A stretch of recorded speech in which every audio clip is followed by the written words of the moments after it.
알파와 오메가이신 하나님이란 제목으로 말씀해 드리겠습니다. 요한 계시록을 기록한 사람은 사도 요한입니다. 그러나 사도 요한이 지은 책이 아닙니다. 1장 1절에서 7절까지의 기록에서 이 계시록은 성삼위 하나님의 계시이며 예언의 말씀이라고 요한이 밝혔습니다. 그리고 예수 그리스도는 우리를 죄에서 해방시키고 나라와 제사장으로 삼으시기 위해 죽으시고 부활하셨으며 장차 구름을 타고 오실 것이라고 하였습니다. 8절에는 요한에게 반드시 될 일을 보이시고 이를 기록하도록 지시하신 하나님께서 자신이 누구인가를 밝히신 말씀이 기록되어 있습니다. 이 한 구절에 매우 중대하고 풍부한 내용과 메시지가 함축되어 있으므로 이 시간은 8절 한 절만 상고하도록 하겠습니다. 설교는 듣는 분들의 지성과 감성과 의지에 영향을 미칩니다. 다만 설교에 따라서 각 부분에 미치는 비중이 다를 뿐입니다.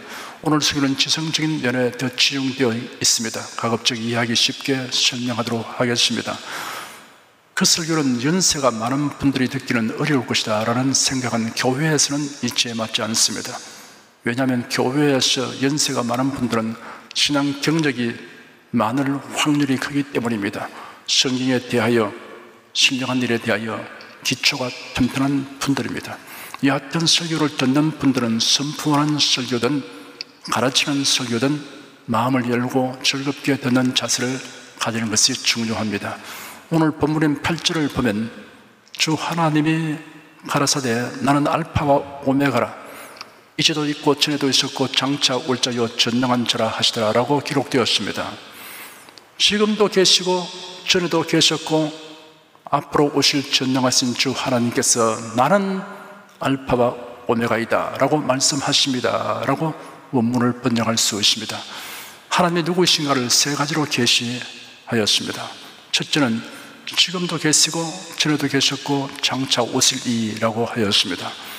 이런 하나님의 칭호와 일맥상통하는 의미를 가진 하나님의 이름이 구약성경 출애굽기 3장에 기록되어 있습니다. 모세는 그의 부모가 이스라엘 사람이었으나 하나님의 섭리로 애굽 왕 바로의 공주의 양아들로 입양되어 왕궁에서 교육받았습니다. 모세는 자기 혈관에 이스라엘 민족의 피가 흐르고 있는 것을 알았습니다. 이스라엘 사람들은 강제노동에 동원되어 고육을 치르며 학대받고 있었습니다. 모세의 나이가 40세 된 어느 날 모세가 왕궁 밖에 나갔다가 애굽 사람이 이스라엘 사람을 학대하는 현장을 보고 애굽 사람을 쳐 죽였습니다. 이 광경을 목도한 이스라엘 사람들에게는 모세로 인하여 고무되고 희망을 품게 될 만한 사건인데 도리어 그들이 모세를 바로의 궁에 고발하였습니다. 지명 수배자 대상이 된 모세는 목숨을 건지기 위해 도피하였습니다. 아주 멀리 미디안 광야로 갔습니다. 모세는 호구지책으로 미디안 제사장 이드로의 집 양을 치는 목동이 되었습니다. 세월은 덧없이 흘러 모세는 89년이 되었습니다. 어느 날 모세가 그 장인 미디안 제사장 이드로의 양무리를 광야 서쪽으로 이끌고 가서 호렙산에 이르렀습니다. 호렙산은 신의 산이라고도 부르고 하나님의 산 호렙이라고 부르기도 합니다. 호렙산을 하나님의 산이라고 부른 이유는 그곳에 하나님이 나타나셔서 모세에게 출애굽 소명을 주셨고 율법을 수여하시기 때문입니다.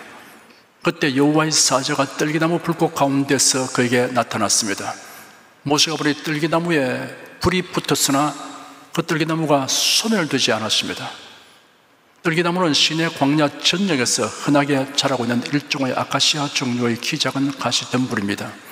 이 기이한 현상을 본 모세가 내가 돌아가서 왜 떨기나무가 타지 않는지 광경을 봐야겠다라고 말했습니다. 여호와께서 모세가 확인하려고 돌이켜 오는 것을 보시고 떨기나무 가운데서 그를 불러 말씀하셨습니다. 모세야, 모세야 하시니 모세가 제가 여기 있습니다 라고 대답하였습니다. 하나님께서 말씀하시기를 이리로 가까이 오지 마라. 네가 선 곳은 거룩한 땅이니 네 발에서 신을 벗으라 하시고 나는 네 조상의 하나님이니 아브라함의 하나님, 이삭의 하나님, 야곱의 하나님이니라 하였습니다. 모세가 하나님을 뵙기가 두려워서 그 얼굴을 가렸습니다.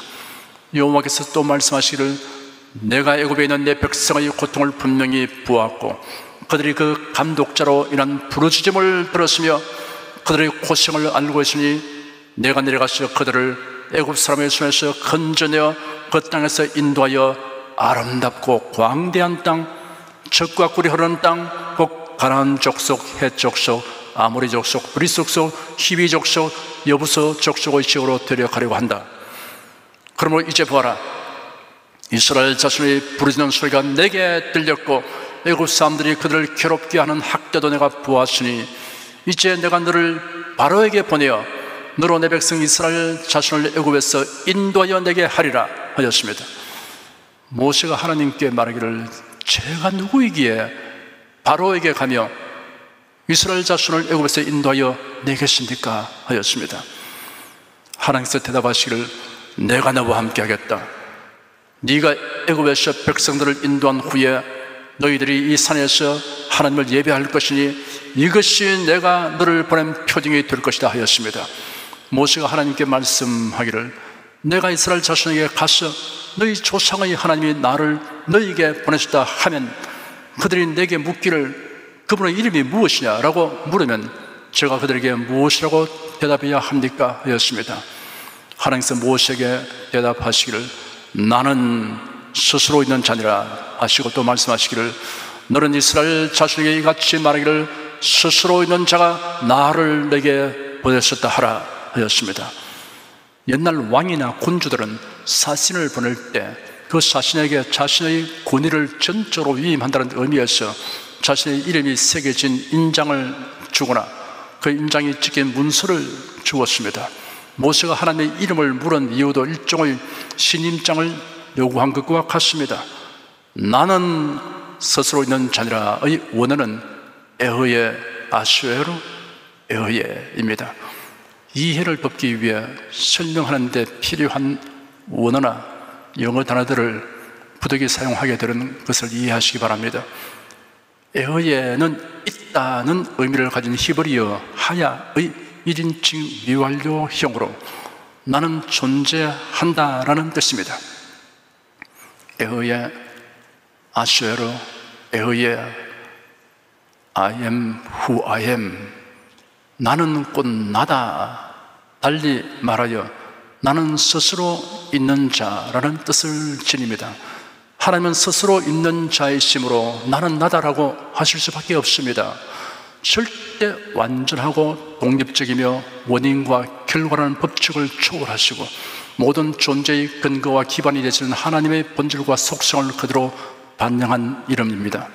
지금도 계시고 전에도 계셨고 장차 오실이라는 말씀은 에흐예 아슈에르 에흐예 나는 스스로 있는 자라는 말과 일맥상통합니다.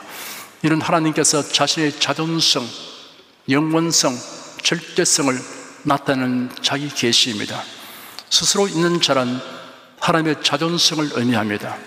나는 스스로 있는 자라는 말씀은 하나님은 피조된 존재가 아님을 의미합니다.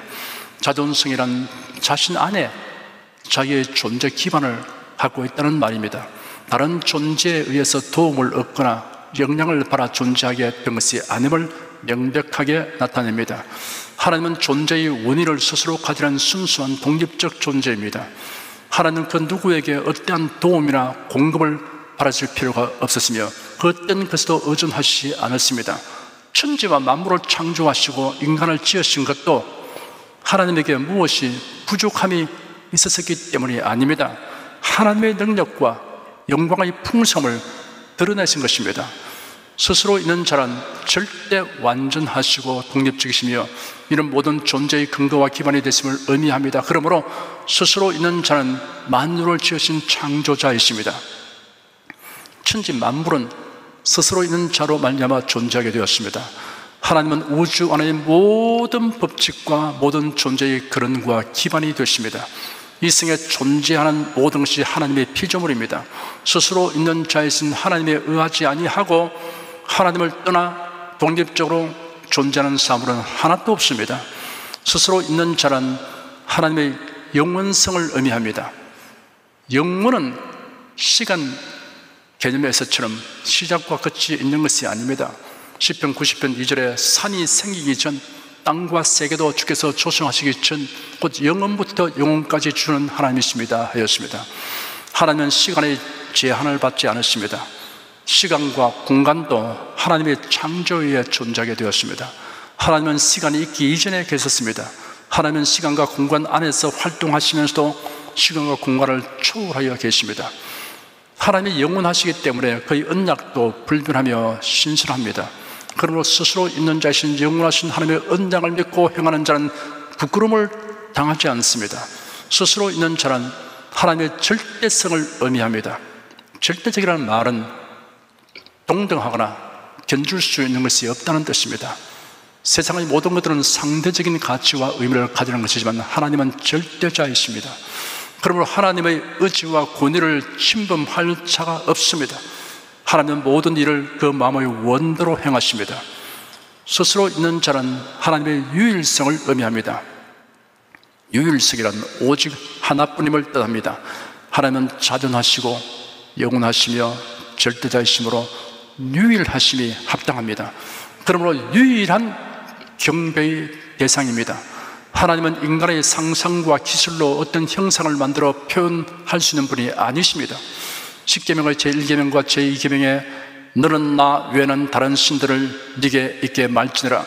너를 위하여 새긴 우상을 만들지 말고 또 위로 하늘에 있는 것이나 아래로 땅 아래 있는 것이나 땅 아래 물속에 있는 것에 아무 형상인지 만들지 말며 그것들에게 절하지 말며 그것들을 섬기지 말라고 명시되었습니다. 우리가 믿고 의지하며 섬기는 하나님의 자존성, 영원성, 절대성을 가지신 분이심을 생각하면 우리 마음에 안도감과 평안이 가득하게 됩니다. 둘째는 전능하신 주 하나님이라고 하였습니다. 주 하나님이라고 번역된 헬라어는 휴리오스 그리고 데오스입니다. 초대 교회 시대의 패권 국가는 로마입니다. 유럽, 아시아, 아프리카에 걸친 광대한 영토를 지배하고 있었습니다. 당시의 교회는 로마가 지배하고 있는 영토 안에서 복음을 믿고 전파하였습니다. 로마가 기독 교회를 잔혹하게 핍박한 이유는 그리스도인들이 황제 숭배, 달리 말하여 가이사 숭배를 배척했기 때문입니다. 황제를 가이사라고 부르게 된 연유는 이러합니다. 영어로는 시저, 헬라어로는 가이사르인데 한글 개혁성에는 가이사라고 표기하였습니다. 가이사르는 율리안 가문의 성입니다. 그 중에서 로마 황제 가이우스 율리우스 가이사르가 가장 유명한 인물이었습니다. 가이사르라는 성은 나중에 직함을 표시하는 말로 바뀌어져서 최고의 통치자, 그 로마 황제를 의미하게 되었습니다. 사도 바울이 총독 앞에서 재판받을 때 내가 가이사께 호소하노라 하였습니다. 황제에게 상소한다는 뜻입니다. 당시 가이사는 네로 황제였습니다. 황제 숭배란 무엇입니까? 황제 숭배가 어떻게 하여 시작되었으며 그 요구가 무엇이며 기독 교회에 어떠한 영향을 미치게 되었는가를 알아봅시다. 요한계시록이 기록될 무렵 황제 숭배는 이미 하나의 종교가 되어 로마 제국의 전쟁터에 퍼졌습니다. 로마 황제를 신으로 숭상하게 된 이유는 이러합니다. 로마 제국은 광대한 지역을 점령하였습니다. 제국 안에는 다양한 언어와 전통과 종교를 가진 민족이 살고 있었습니다. 로마는 이 이질적으로 요소를 가지고 있는 다양한 민족을 용이하게 다스리고 하나로 결집시켜 나가야 하는 과제를 갖게 되었습니다. 세상에는 공통적인 종교를 가지게 되는 것보다 더 강력한 결집력을 가지게 하는 것은 없습니다. 그러나 로마가 어떤 특정 지역과 민족이 섬기는 종교를 로마 제국 내 모든 사람에게 강요할 수 없는 일입니다. 그리하여 황제 숭배가 그 대책이 되었던 것입니다. 황제를 로마 정신을 구체적으로 나타내는 자로 여기고 신격화하여 로마 제국 영토 안에 거주하는 모든 자들이 숭상하게 하는 것이었습니다. 그러므로 황제 숭배는 처음에 종교적 성격보다 정치적 성격을 가지고 시작되었습니다. 그러다가 점차 종교적인 색채를 띠게 되었습니다. 우리들이 주는 가이사이다 라고 말하기를 거절하는 것은 종교적 배신 행위가 아니라 정치적 반적 행위로 간주되었습니다. 드디어 로마 제국 영토 안에 거주하는 자들은 매년 한 번씩 로마의 지방 장관이 지켜보는 자리에서 황제의 신상 앞에서 향을 피우며 가이사는 우리들의 주라고 말하도록 강요당했습니다. 이 연중 행사에 참여하지 않는 사람은 황제의 위엄과 로마의 신성을 무시하는 악질적이고 불충한 시민으로 취급되었습니다. 그리고 그 같은 고백을 거부하는 자에게 극형을 가하였습니다. 황제 숭배의 기원은 로마 정부가 아니라 민간인들이었습니다. 사실 처음에 황제들 중에는 이런 행위를 중지시키고 그 보급을 막으려고 한 이들도 있었습니다. 그러나 계속 퍼져나갔습니다. 그렇게 된 이유가 있습니다. 로마의 통치 하에 있는 각 지역 주민들 중에는 로마의 통치에 감사를 느끼는 자들이 많이 있었습니다. 로마는 느닷없이 내휘두르는 포악한 압정 대신에 공평과 정의로 통치하였습니다. 길은 로마로라는 말이 생기게 될 정도로 곳곳에 신속히 군대가 이동할 수 있게 하였습니다. 치안 유지를 확실하게 하였습니다. 그래야 육로에서는 산적과 해성에서는 해적이 일소되었습니다. 로마의 공의는 혁력한 것이었습니다. 팍스 로마나, 즉 로마의 평화가 실현되어 갔습니다. 고려 로마 최대의 시인 버질은 로마가 쓰러진 자를 구하고 오만한 자를 넘어뜨린다는 것을 자기 사명으로 삼고 있다라고 기록하였습니다. 새로운 안정과 새로운 질서가 로마 제국의 통치 아래 생겨났습니다. 로마의 지배 아래서 각 지방 사람들은 사업을 하고 가족을 부양하고 우편물을 보내고 안전하게 여행할 수가 있었으니 이 모든 것은 로마의 강대한 힘 덕분이었던 것입니다. 그래야 사람들은 로마를 숭상하기 시작했습니다. 가이사 숭배는 황제의 신격화로 시작된 것이 아니라 로마를 신성시하는 데서 시작된 것입니다. 로마 황제의 신상을 모셔놓은 최초의 신전은 일찍이 주전 195년에 스무나에 세워졌습니다. 이 로마의 정신이 황제라는 한 사람의 인간에게 화신되었다고 생각하게 된 것은 그다지 큰 비약은 아니었습니다. 황제란 바로 로마를 구현시키고 인격화시킨 것이었습니다. 황제 숭배는 줄리어스 시저가 죽은 다음 그를 숭배하는 데서부터 시작된 것입니다.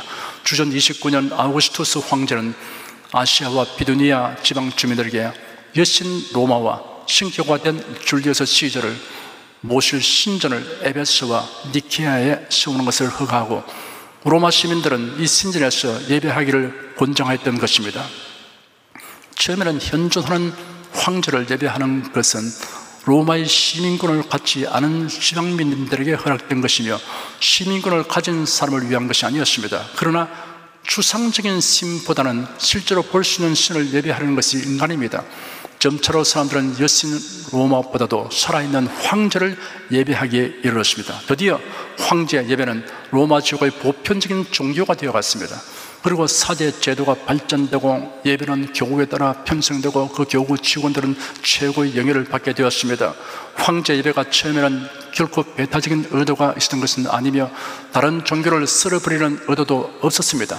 황제 예배가 점차로 정치적인 충성의 시금석이 되었고 충성된 시민을 하나로 묶는 띠가 되었습니다. 로마 황제들 가운데 황제 숭배 제도를 정착시키고 강요한 세 사람 황제가 있습니다. 아우구스투스 황제는 줄리어스 시저의 후임자인데 줄리어스 시저를 신격화하고 예배하는 것을 허락했습니다. 갈리굴라 황제는 정신이상자이며 과대망상증이 있었습니다. 그런 자기를 신격화하고 유대인들에게까지 황제 예배를 강요하려 들었습니다. 그런 예루살렘 성전의 지성소에 자기 상을 놓을 계획을 세운 연고로 여기에 대하여 불복하는 민중의 반란을 불러일으킬 뻔하였으나 다행히 이런 계획을 수행하기 전에 그가 죽었습니다. 그러나 그의 제1시에 황제 예배가 칙령으로 되었습니다. 도미티안 황제는 가장 악한 인물이며 냉혈적인 박해자였습니다. 갈리굴라 황제는 정신이상자였으나 도미티안은 제정신을 갖고 악마성을 드러냈으니 더욱 두려운 존재였습니다. 특히 유대인과 크리스찬을 미워하였습니다. 그가 왕비와 더불어 극장에 이르면 관중들은 기립하여 우리들의 군주와 왕비 만세하고 화청하도록 명령하였습니다. 그런 법령을 발하여 자기 자신을 신으로 지칭하라 하고 지방 장관 전원에게 정부의 공문 고시의 첫머리에는 반드시 우리들이 주시며 신이신 도미티안 황제의 명령에 따라라는 서두로 시달하라고 통고하였습니다. 구두 또는 서면으로 그에게 말하는 자는 주님 또한 신 도미티안이라는 호칭으로 시작하도록 하였습니다. 로마 지역에 사는 사람들은 모두 도미티안을 신이라고 불러야 했고 그렇지 않으면 죽음을 각오해야 했습니다. 황제 예배는 국가 정책이었으며 모든 사람들은 가이사는 주라고 불러야만 했습니다. 이를 피할 도리가 없었습니다. 이런 때 그리스도인들은 어떻게 해야 했으며 또한 어떤 희망을 가졌을까요? 그들 가운데는 권세 있는 사람들이 적었으며 지리력도 영향력도 사회적 명성도 없었습니다. 그런데 오히려 그들 앞에는 여하한 국가나 민족도 한가지 못하는 로마의 권력이 버티고 있었습니다. 그리스도인들이 직면하였던 것은 가이사냐 그리스도냐 양자택일을 하는 것뿐이었습니다.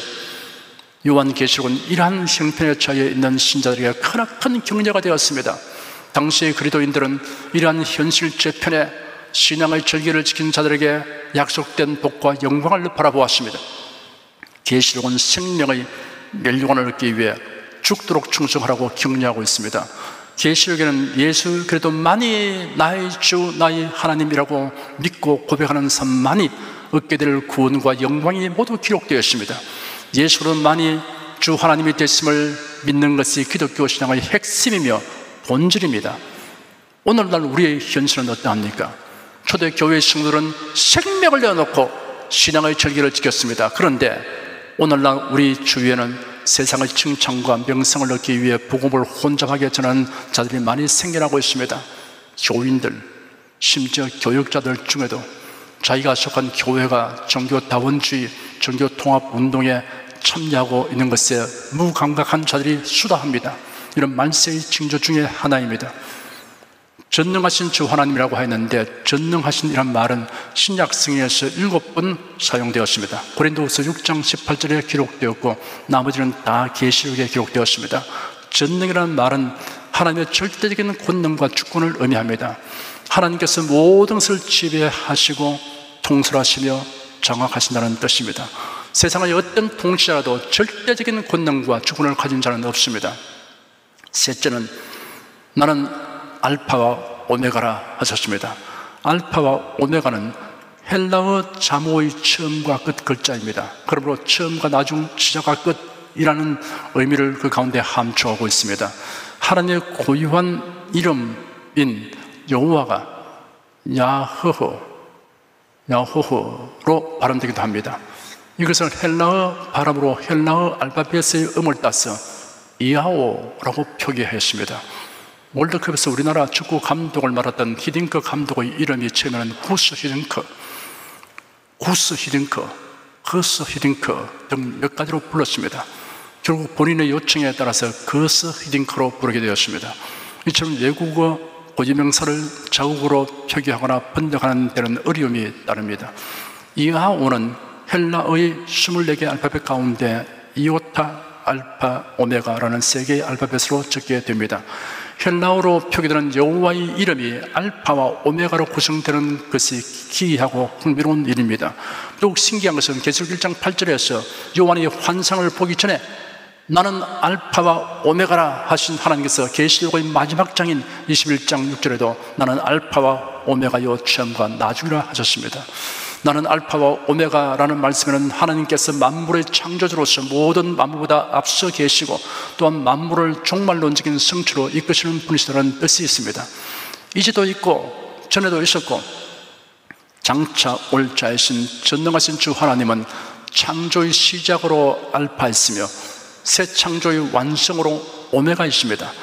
주 하나님이 가라사대 때 나는 알파와 오메가라 이제도 있고 전에도 있었고 장차 올 자여 전능한 자라 하신 말씀을 요한은 환상이 전개되기 전에 들었습니다.